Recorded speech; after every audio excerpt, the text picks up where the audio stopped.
Hey guys, and welcome back. I'm Rachel O'Leary, and today we are moving my purple oil catfish, or Centromochlus reticulatus. Now they're a teeny tiny little catfish with a really cool reticulated or sort of honeycomb pattern, which when they're in the bright light gives them a dark purple color, and they have sort of a pink shadow color to that, and they're really cute. And I have a lot of them. I've talked to you guys in the past, or shown you guys in the past, these fish many a times, and I even introduced you to their breeder, my friend Justin.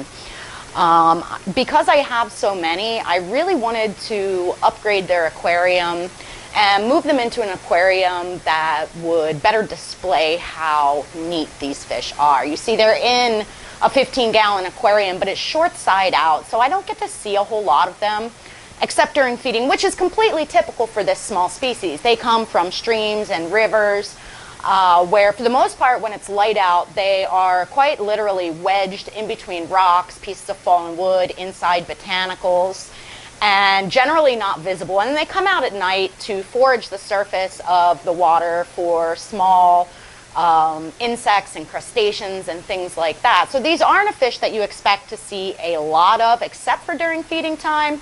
But that being said, I would still like to be able to see a bit more of them. So I took one of my 20 longs, which I know is not a dramatically bigger aquarium, but it has a lot more surface area. And because it's a longer aquarium, I was able to set up one of the Sitchi shark pumps to add some directional flow, which will more naturally mimic these guys' like native waterways.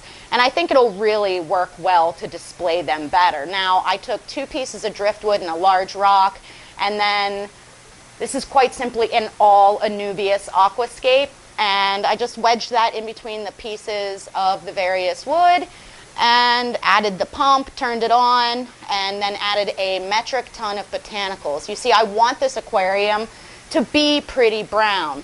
When I was initially researching these fish years and years ago, I looked at a lot of ecotourism sites. I looked up rivers in the area where they're known to be from, and I sort of took a look at what they looked like in that area, and it was a lot of botanicals. It was pretty brown water, and there was some significant flow. Now, to do that in an aquarium is really not that challenging, so I like to rely heavily on botanicals for a few reasons.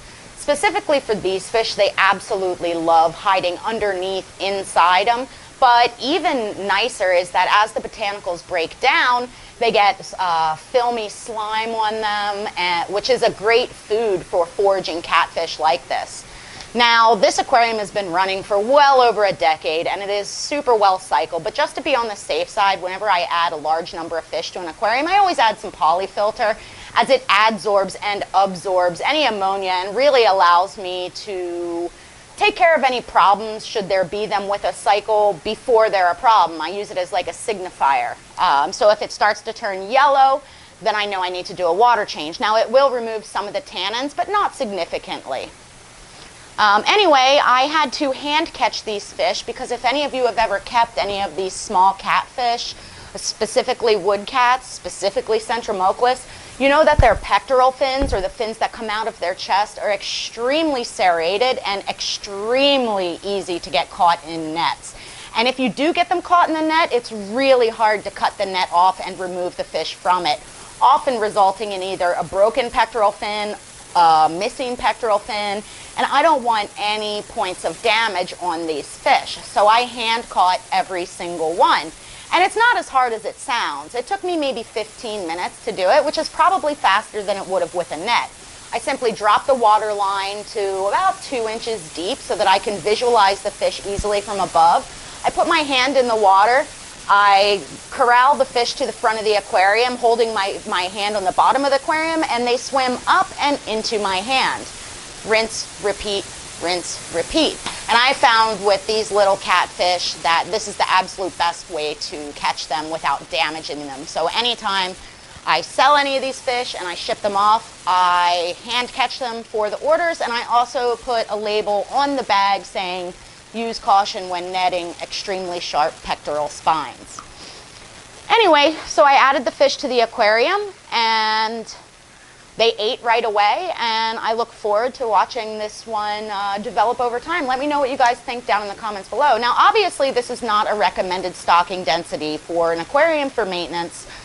It is an upgrade for these guys, but this is an aquarium that I do daily water changes on in order to maintain the balance. These are fish that are for sale, so while I will keep a large group for myself, you know, when you're stocking things in a sale tank, you do it at quite a different density than you would in a long-term maintenance or display aquarium.